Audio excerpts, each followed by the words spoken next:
Hi friends, welcome to my channel my thought. Siddhartha book యొక్క రెండవ భాగం. గౌతమ బుద్ధుని యొక్క బోధనలకు సంతృప్తి చెందని సిద్ధార్థ శ్రావస్తి నగరం నుంచి తన గమ్యం వెతుక్కుంటూ బయలుదేరతాడు. సిద్ధార్థకి ఇప్పుడు ప్రపంచాన్ని మొట్టమొదటిసారిగా చూస్తున్నట్లుగా ఎంతో కొత్తగా కనిపిస్తూ ఉంది. దూరాన పర్వతాలపై సూర్యోదయం కొత్తగా అనిపిస్తుంది. చెట్లు, అరణ్యాలు, తోటలు ఎంతో అందంగా ఉన్నాయి. మకరందం కోసం తుమ్మెదలు పూలపై వాలుతూ ఉన్నాయి. చేపలు నీళ్లపై ఎగురుతూ ఉన్నాయి. లోకం ఎందుకు ఇంత అందంగా ఉంది?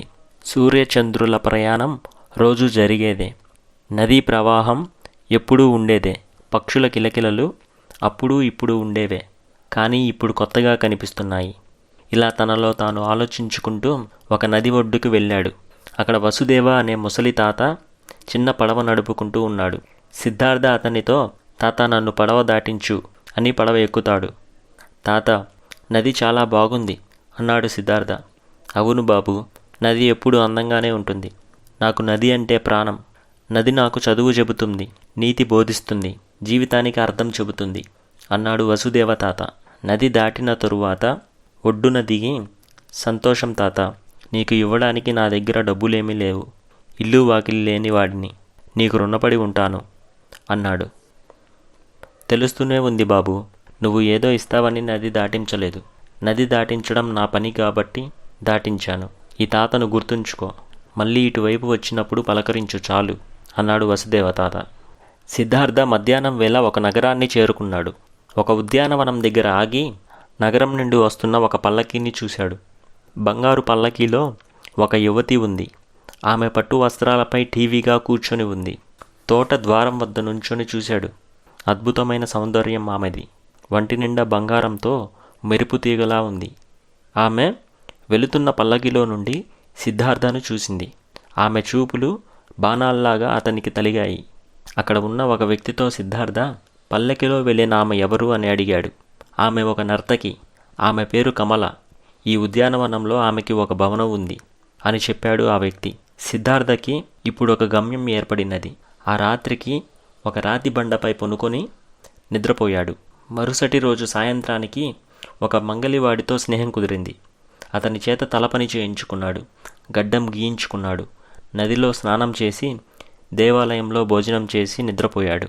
మరుసటి రోజు సాయంత్రానికి కమల వచ్చే సమయానికి ప్రవేశద్వారం వద్ద నించొని ఆమె పల్లకి బయటికి రాగానే ఆమెకు అభివాదం చేశాడు.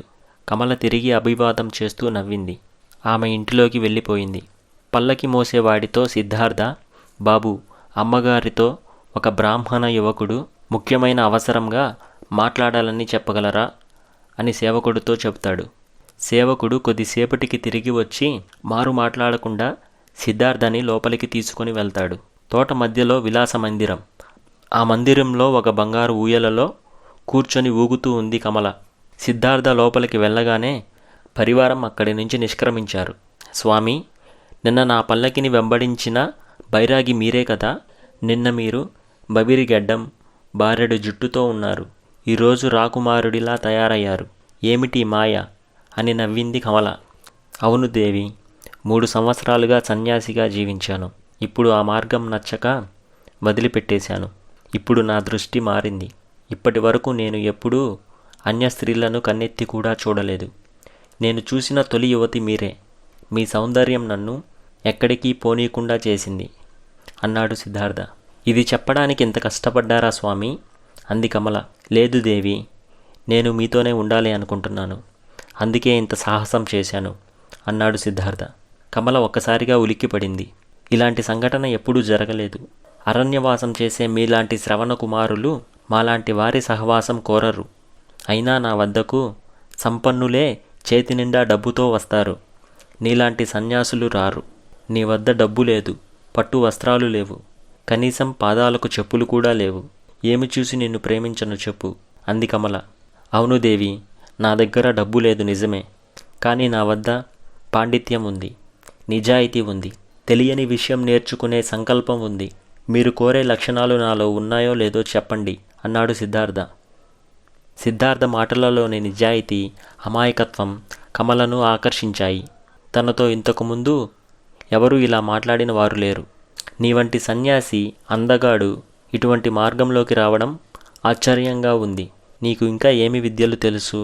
నీవు ఏమి పని చేయగలవు అని అడిగింది కమల. నేను ఆలోచించగలను, నిరీక్షించగలను, ఆహారం లేకుండా ఉపవాసం ఉండగలను అన్నాడు సిద్ధార్థ. అవేం పిచ్చి పనులు స్వామి? అవి ఒక పనులేనా అంది కమల. నాకు చదవడం రాయడం కూడా వచ్చు అన్నాడు సిద్ధార్థ. అవునా, నీకు చదవడం రాయడం వచ్చా అంది కమల. అందులో ఆశ్చర్యం ఏముంది? చాలామంది అది చేయగలరు కదా అన్నాడు సిద్ధార్థ. చాలామందికి రాదు, నాకు కూడా రాదు. కొందరే రాయడం చదవడం చేయగలరు. ఏది, నా కోసం ఏదైనా కవిత రాయగలవా అంది కమల. రాస్తే ఏమి ఇస్తావు అన్నాడు సిద్ధార్థ. ఒక్కొక్క కవితకు ఒక్కొక్క ముద్దు ఇస్తాను అంది కమల. మరుసటి రోజు సిద్ధార్థ కమల ఇంటికి వెళ్ళాడు.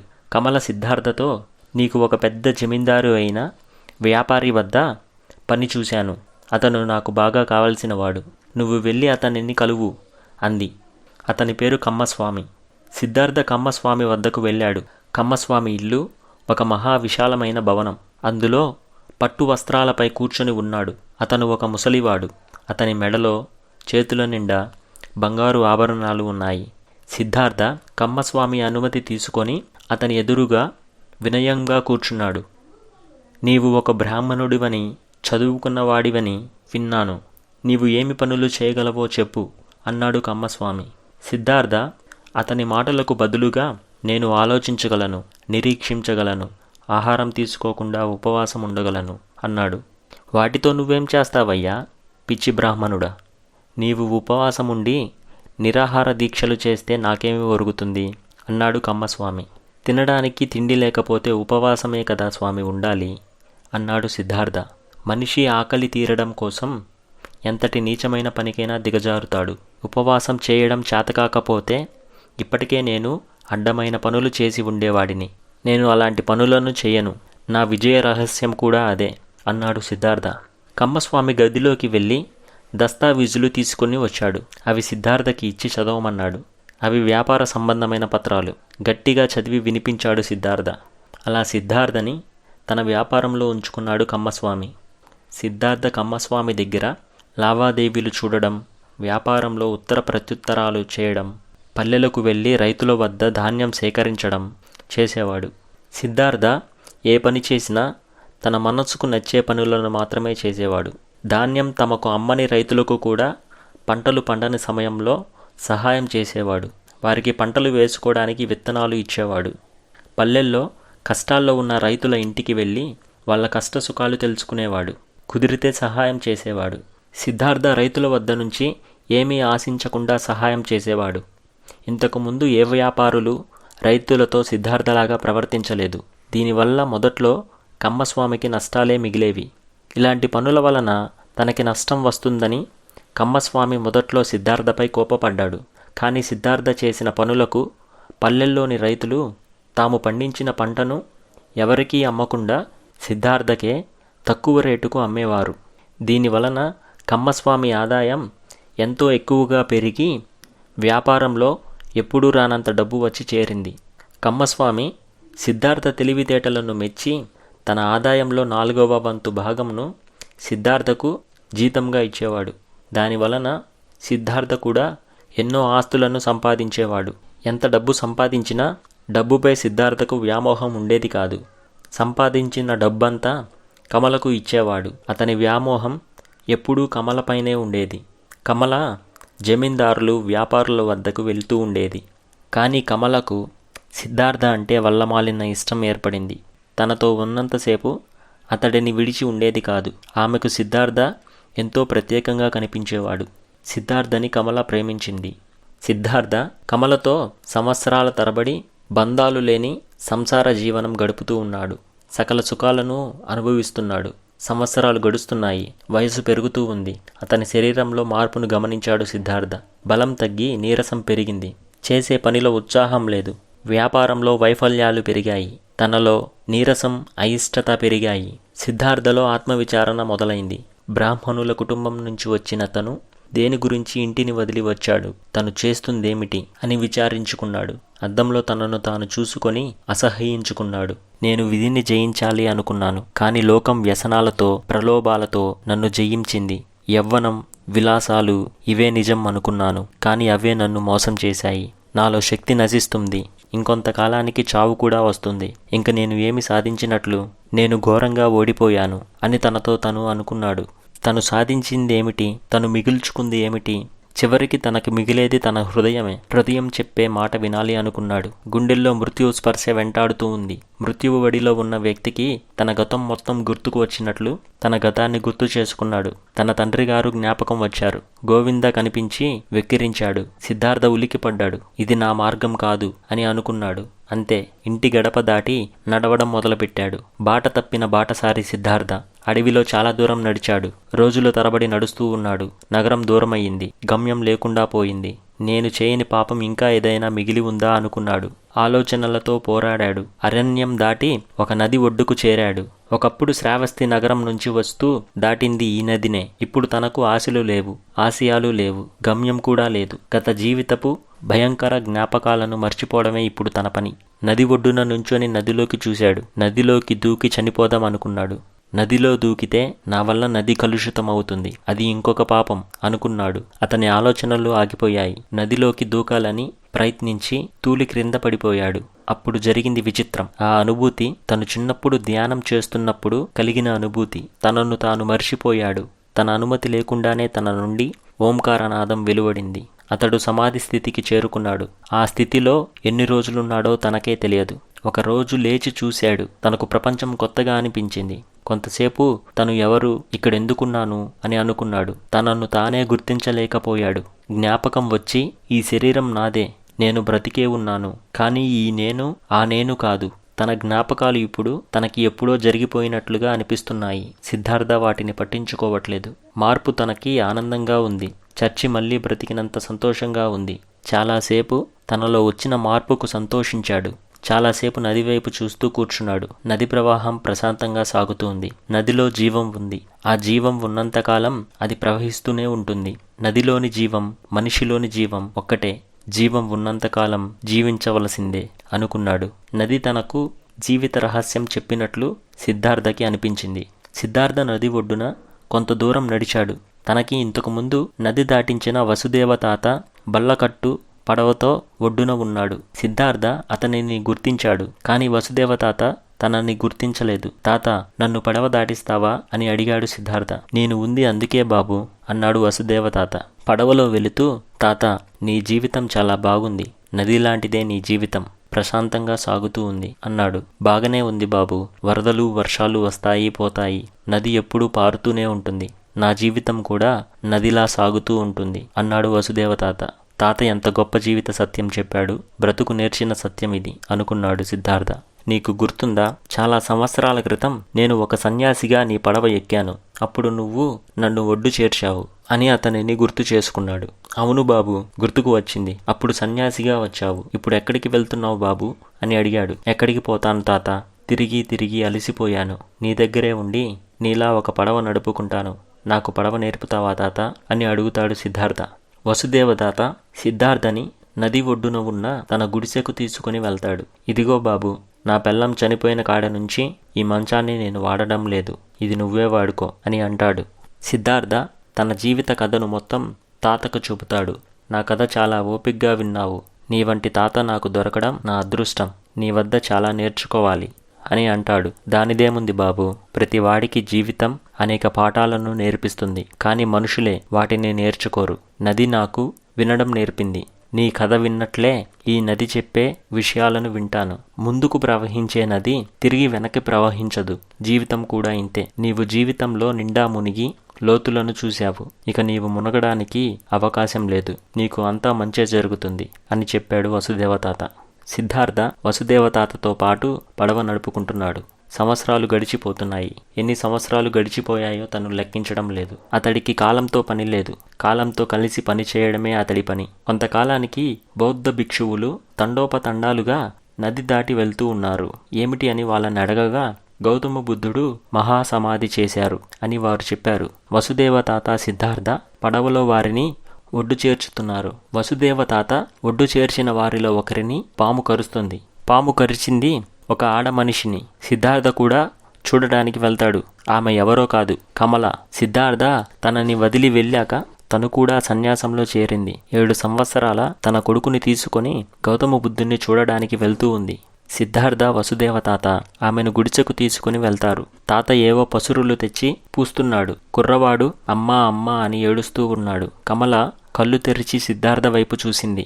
ఆమె గుండె ఆవేశంగా కొట్టుకుంది. సిద్ధార్థ, నీవేనా అంది. అవును కమల, నేనే అన్నాడు సిద్ధార్థ. విష ప్రభావం వలన ఆమెకు చెమటలు పోస్తూ ఉన్నాయి. నన్ను ఎందుకు వదిలేసి వెళ్ళిపోయావు సిద్ధార్థ? వీడిని చూశావా? వీడు నీ కొడుకే. నీ జ్ఞాపకంగా నీ పేరే పెట్టాను. నిన్ను చూశాను. నా జీవితానికి ఇది చాలు. నిన్ను చూస్తే గౌతమ బుద్ధుని చూసినట్లుగానే ఉంది అంది కమల. కమల కళ్ళు మూసుకుంది. కమల చనిపోయింది. పిల్లవాడు అమ్మా అమ్మా అని ఏడుస్తూ ఉన్నాడు. సిద్ధార్థ ఆ పిల్లవాడిని తన తొడపై కూర్చోపెట్టుకొని ఓదారుస్తున్నాడు. సిద్ధార్థ చాలాసేపు ఆమె చేయి పట్టుకొని వదలలేదు. కమల అధ్యాయం ముగిసింది. రాత్రంతా ఆమెను తన ఇంట్లోనే ఉంచుకొని ఉదయాన్నే ఆమెను దగ్గరలో ఉన్న కొండపై దహనం చేశారు. సిద్ధార్థ కొడుకు రోజు తల్లిని దహనం చేసిన చోటుకు వెళ్ళేవాడు. అక్కడ కూర్చొని ఏడ్చేవాడు. అక్కడ బూడిద మాత్రమే ఉండేది. మనసులో అమ్మ జ్ఞాపకాలు మిగిలాయి. అమ్మ లేదు. ఆ పిల్లవాడు అమ్మ చాటు బిడ్డ. ఎప్పుడూ అమ్మని వదిలి ఉండేవాడు కాదు. నిన్న మొన్నటి వరకు బంగళాల్లో బాగా బ్రతికిన బాల సిద్ధార్థ బైరాగిలా ఉన్న సిద్ధార్థను తన తండ్రిగా అంగీకరించడం లేదు. సిద్ధార్థ తన కొడుకుని అక్కును చేర్చుకునేవాడు. గారాబం చేసి తినిపించేవాడు. అతడి ప్రేమ ఆ కుర్రవాడికి సహించడం లేదు. 2 ముసలివాళ్ల మధ్య గుడిసెలో ఉండలేకపోయాడు. రోజు కొండపైకి వెళ్ళి తన తల్లి సమాధి వద్ద కూర్చొని కన్నీరు మున్నీరుగా ఏడ్చేవాడు. సిద్ధార్థకి కొడుకుపై ప్రేమ, అనురాగం, జాలి ఉన్నాయి. కానీ కొడుకు తండ్రితో ఇముడలేకపోతున్నాడు. ఇక్కడి గుడిసెలోని మూకిడిలోని తిండి సహించడం లేదు. కొంతకాలం వేచి చూద్దామనుకున్నాడు సిద్ధార్థ. కాలమే కుర్రవాడిలో మార్పు తీసుకొస్తుందన్న ఆశ. సిద్ధార్థ తనకి కొడుకు ఉన్నందుకు సంబరపడ్డాడు. వాడు తన రక్తం, కమల తనకు ఇచ్చిన ప్రేమ కానుక అని అనుకున్నాడు. తన అదృష్టానికి తానే పొంగిపోయాడు. కానీ తన సంతోషం 4 రోజులు మిగల్లేదు. కొడుకుకి తండ్రి అంటే గౌరవం లేదు, కనికరం లేదు. తనని తండ్రిగా అంగీకరించకపోగా నిందించసాగాడు. పెంకితనం మరీ ఎక్కువైంది. ఇంట్లో ఉన్న వస్తువులన్నీ పగలగొడుతున్నాడు. పిల్లవాడి వలన సిద్ధార్థ పడుతున్న బాధను చూసి వసుదేవ తాత సిద్ధార్థతో, బాబు, నిన్ను చూస్తుంటే నా గుండె తరుక్కుపోతుంది. నీ బాధను చూడలేకపోతున్నాను. కష్టాలు దాటి ఇక్కడికి వచ్చావు. మళ్ళీ చిక్కుల్లో చిక్కుకున్నావు. నీలో నువ్వు కుమిలిపోతున్నావు. నీ బాధ నీ కొడుకు గురించే. ఆ బిడ్డకు మన పద్ధతి నచ్చడం లేదు. వేరే గూటికి చెందిన పక్షి ఇంకొక గూటిలో ఉండలేదు. పిల్లవాడు నీలాగా వైరాగ్యంలో వచ్చినవాడు కాదు. కలవారి బిడ్డ. అన్నీ ఉన్నవాడు ఏమీ లేని చోట ఎట్లా ఉంటాడనుకున్నావు? నా మాట విని అతడిని వారి బంధువులకు ఇచ్చేయి అని చెప్పాడు. సిద్ధార్థకి గుండె కలుక్కుమంది. లేదు తాత, వాడు చిన్నపిల్లవాడు. వాడికి ప్రేమంటే తెలియదు. కనికరం లేనివాడు. అలాంటి వాడు ఈ ప్రపంచంలో ఎట్లా నెగ్గుకు రాగలడు అని అన్నాడు సిద్ధార్థ. సిద్ధార్థ తన జీవితంలో ఎప్పుడూ ఒకరికి తల వంచింది లేదు. తన తండ్రినే కాదనుకుని వచ్చాడు. బుద్ధుడి బోధనలను కూడా లెక్క చేయలేదు. ఒకరి మెప్పు కోసం ఎప్పుడూ దిగజారలేదు. అలాంటి వాడిని తన కొడుకైన బాల సిద్ధార్థ ముప్పు తిప్పలు పెడుతున్నాడు. ఒకరోజు తెగించి సిద్ధార్థ కొడుకుని అడవికి వెళ్ళి కట్టెలు కొట్టుకొని రమ్మన్నాడు. కానీ అతడు కదల్లేదు. నానా అల్లరి చేశాడు. తండ్రిని నోటుకొచ్చినట్లు తిట్టాడు. నేను నీ పనివాడిని కాదు. నీకవసరమైతే నువ్వే వెళ్ళి తెచ్చుకో. నువ్వు నన్నేం చేయలేవని నాకు తెలుసు. నన్ను లొంగ తీసుకోవాలని నీ ప్రయత్నం. అది జరగని పని అని ఇంటి నుంచి పారిపోయి వెళ్ళిపోతాడు. ఆ రోజు రాత్రింబగళ్ళు పిల్లవాడి కోసం వెతికారు. కానీ కనబడలేదు. వసుదేవ తాత సిద్ధార్థకు ధైర్యం చెప్పాడు. ఇంకెక్కడికి వెళ్ళిపోతాడయ్యా? వాడేమి పసివాడు కాడు. వాడు వాడి ఇంటికే వెళ్ళి ఉంటాడు. నువ్వేమీ బాధపడవాకు. అక్కడి నుండి వచ్చినవాడే కాబట్టి అక్కడికే వెళ్ళి ఉంటాడు అన్నాడు వసుదేవ తాత. కానీ సిద్ధార్థ తన కొడుకుకి అడవిలో ఏదైనా అపాయం జరుగుతుందని రోజుల తరబడి వెతుకుతూనే ఉన్నాడు. కానీ అతడికి తన కొడుకు దొరకలేదు. కాలం గడిచినా గుండెలో గాయం మానలేదు. రోజు పడవ దాటిస్తూ అందులో తల్లిదండ్రులతో వచ్చే పిల్లలను చూసి తనలో తాను ఏడుస్తున్నాడు. తన కొడుకు వెళ్ళిపోవడంతో తన అదృష్టం తన చేయి జారిపోయినట్లు బాధపడుతున్నాడు. అప్పుడప్పుడు తన కొడుకు జ్ఞాపకం వచ్చి తన జ్ఞాపకాలను తట్టిలేపుతున్నాడు. ఒకరోజు జ్ఞాపకాల బాధ ఎక్కువైంది. కొడుకును చూద్దామని నగరంకు వెళదామని నది వద్దకు వెళ్ళాడు. నది తనని చూసి నవ్వినట్లు సిద్ధార్థకి అనిపించింది. నదిలోకి తొంగి చూశాడు. ప్రతిబింబం కనిపించింది. అది తనది కాదు, తన తండ్రిది. సిద్ధార్థ ఉలిక్కిపడ్డాడు. అతను అచ్చం తన తండ్రిలాగే ఉన్నాడు. ఇంటి నుండి వచ్చేటప్పుడు తన తండ్రి అలాగే ఉండేవాడు. తండ్రి పోలిక ఉన్న సిద్ధార్థ వేద పండితుడు కాలేదు, భ్రష్టుడైపోయాడు. ఒక వేశ్యతో సుఖాలకు బలైపోయాడు. ఇప్పుడు పిచ్చివాడిలా పడవ నడుపుకుంటున్నాడు. తను ఇంటి నుండి వచ్చినప్పుడు తన తండ్రి ఎంతో బాధపడి ఉంటాడు. నా తండ్రిని ఎంతో క్షోభ పెట్టాను అని అనుకున్నాడు. తనలాగే తన కొడుకు కూడా తన వద్ద ఉండాలని లేదు కదా అని అనిపించింది అతనికి. ఒక పక్క కన్న తండ్రి, మరొక పక్క కన్న కొడుకు. ఏమిటి నాటకం? జీవిత వలయంలో చిక్కుకుపోయిన తనని చూసి నది నవ్వినట్లు అనిపించింది అతనికి. ఏమి చెయ్యాలో తెలియక తిరిగి గుడిసెకు వెళ్ళాడు. వసుదేవ తాత బుట్ట అల్లుకుంటున్నాడు. సిద్ధార్థ తాత పక్కన కూర్చొని తన మనసులోని బాధను చెప్పడం మొదలుపెట్టాడు. తన కొడుకుపై ప్రేమ గురించి, తన తండ్రి గురించి, చిన్నపిల్లలను చూసి తను పడే బాధ గురించి చెబుతున్నాడు. సిద్ధార్థ లోకాన్ని మర్చిపోయి మరీ తన గుండెల్లో ఉన్న బాధను వసుదేవ తాతకు చెబుతున్నాడు. కొంతసేపటికి తాత స్థానంలో భగవంతుడు ప్రత్యక్షమయ్యాడా అన్నట్లు వసుదేవ తాతే వాసుదేవుడిగా మారి వింటున్నట్లుగా సిద్ధార్థ తన గుండెలలోని బాధనంతా చెబుతున్నాడు. తన తండ్రికి సంతానం తనొక్కడే. తన తండ్రి తనపై చూపించే ప్రేమ, తను చిన్నతనంలో జ్ఞానం కోసం పరితపించడం, చిన్నప్పుడు బుడిబుడి అడుగులు వేసుకుంటూ ఇంట్లో తన తండ్రి వద్దకు నడవడం, అన్ని విషయాలు చెప్పాడు. సిద్ధార్థ తన్మయ స్థితిలో శరీరాన్ని మర్చిపోయాడు. సిద్ధార్థలో ఏదో దివ్యకాంతి ప్రసరించింది. తనలోని భారం తగ్గినట్లు అనిపించింది. సిద్ధార్థ తరచుగా నదితో మాట్లాడుతూ ఉన్నాడు. నదిని గమనిస్తూ నది చెప్పే జీవిత సత్యాలను అర్థం చేసుకుంటున్నాడు. అలా కాలం రోజులు నెలలుగా గడిచిపోతూ ఉంది. కాలంతో పాటు తనలో మార్పు వస్తుంది. అందరినీ ప్రేమతో చూస్తున్నాడు. అతని చూపు ద్వారానే అతని కరుణను పంచుతున్నాడు. ఈర్ష్య లేదు, అసూయ లేదు, కోపం లేదు, ద్వేషం లేదు. సిద్ధార్థకు ఇప్పుడు జ్ఞానోదయం కలిగింది.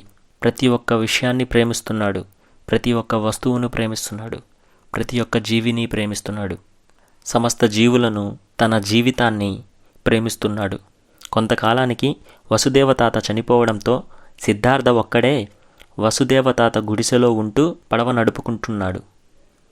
గౌతమ బుద్ధుని తర్వాత గోవిందుడు బౌద్ధమత సన్యాసులకు గురువుగా మారిపోయాడు. ఒకరోజు గోవింద అతని అనుచరులతో నది దాటడానికి వస్తాడు. గోవింద అనుకోకుండా సిద్ధార్థని నది వద్ద కలుస్తాడు.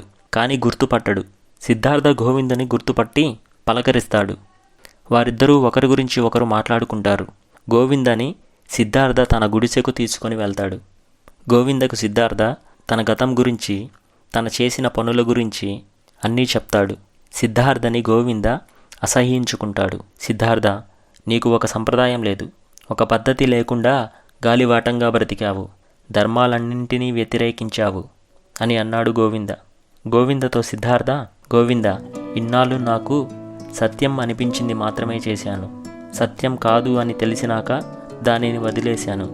జీవితానికి మంచి చెడు, పాపం పుణ్యం అన్నీ అవసరమే. వీటన్నింటితో నిండి ఉన్న జీవితాన్ని జీవించడమే మానవ జీవితం యొక్క కర్తవ్యం.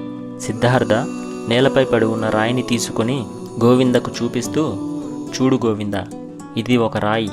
కొంతకాలానికి ఇది మట్టిగా రూపాంతరం చెందుతుంది. ఆ మట్టి చెట్టుగా మారుతుంది. చెట్టు మనిషికి ఆహారంగా మారుతుంది. ఈ రాయి నిరుపయోగం కాదు.